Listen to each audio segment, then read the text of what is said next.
Assalamualaikum warahmatullahi wabarakatuh. Hamdan wa syukran lillah. Salatu wassalamu ala Rasulillah Muhammad ibni Abdullah sallallahu alaihi wasallam. Amma ba'du. Hadirin wal hadir rahimakumullah. Bersyukur kepada Allah Subhanahu wa taala. Salat dan salam semoga tercurah limpahkan kepada Nabi Muhammad sallallahu alaihi wasallam. Pada kesempatan ini ingin kami sampaikan materi tentang sabar. Sabar itu dalam bahasa Arab berarti sabar. Menurut para ahli, Syekh Muhammad bin Shalih Al-Utsaimin memberikan definisi tentang sabar. Sabar itu adalah menahan diri dari perbuatan-perbuatan atau tindakan-tindakan yang bisa menyebabkan hilangnya ketaatan kita kepada Allah Subhanahu wa taala. Itu namanya sabar. Sabar itu mudah diucapkan dan kita faham artinya, tapi dalam prakteknya sangat-sangat sulit.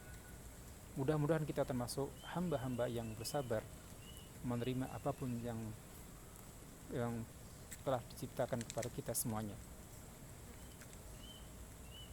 Hadirin rahimakumullah, ulama membagi sabar menjadi 4 bagian. Yang pertama adalah sabar dalam taat.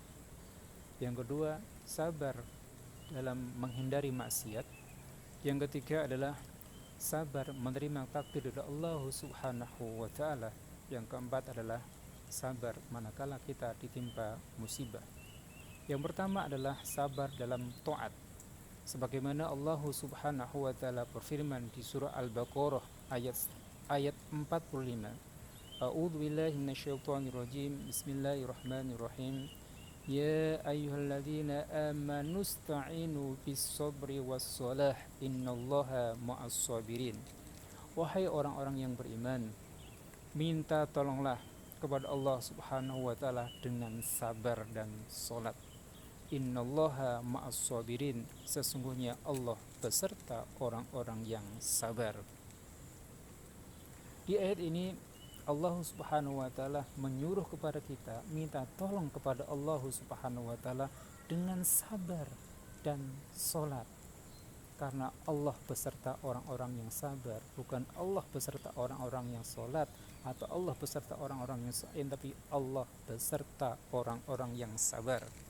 Di ayat lain Allah Subhanahu wa taala menjelaskan innama yuwaffas sabiruna ajrahum bighairi hisab.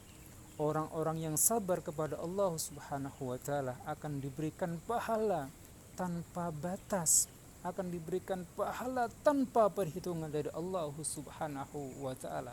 Itu namanya sabar. Apalagi dalam sholat memerlukan kesabaran, puasa memerlukan kesabaran, haji memerlukan kesabaran, apalagi menjalani hidup dan kehidupan di dunia ini. Kita berhadapan dengan orang banyak. Kalau kita tidak sabar, maka kita, masa depan kita atau kita sendiri akan mengalami hal-hal yang tidak kita inginkan. Yang kedua adalah sabar menghindari maksiat. Syaitan dan sekutu-sekutunya berusaha untuk menjerumuskan manusia supaya jatuh ke lembah dosa. Di hadapan kita banyak sekali peluang-peluang untuk melakukan dosa. Manakala tidak bisa menahan diri untuk berbuat dosa, bisa masuk dan terjerumus ke dalam lembah dosa.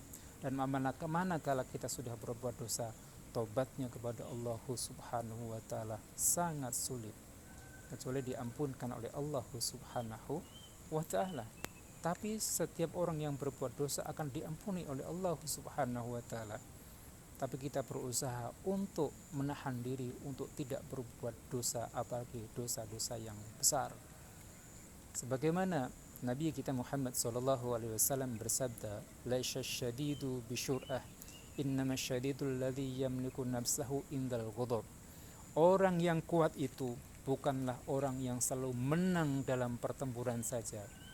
Menang main bola, main bulu tangkis, tinju, bahkan tarung. Bukan itu yang dimaksud orang yang kuat. Tapi orang yang kuat menurut Nabi kita Muhammad SAW adalah orang yang sanggup melawan hawa nafsunya manakala dia sedang marah. Yang ketiga, adalah sabar dalam menerima takdir dari Allah Subhanahu wa taala. Allah Subhanahu wa taala memberikan kepada kita semua berbeda-beda. Ada yang kaya, ada yang miskin. Bagi yang kaya dianjurkan untuk bersyukur kepada Allah Subhanahu wa taala, dan bagi yang berkekurangan maka bersabar. Apalagi situasi seperti sekarang ini, kalau kita tidak sabar-sabar, maka nasib kita tidak bisa baca hari kedepannya, kita akan menerima nasib yang bagaimana. Maka perlu kesabaran yang tinggi. Yang keempat, sabar yang keempat adalah sabar menerima musibah. Sebagaimana Allah Subhanahu wa taala berfirman di surah Al-Baqarah ayat 155, A'udzu billahi minasyaitonir rajim.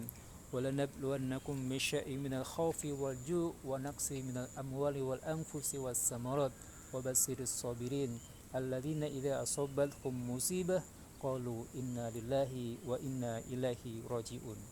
Dan sungguh kita akan diuji oleh Allah Subhanahu wa taala dengan ketakutan, kekurangan harta, buah-buahan, jiwa.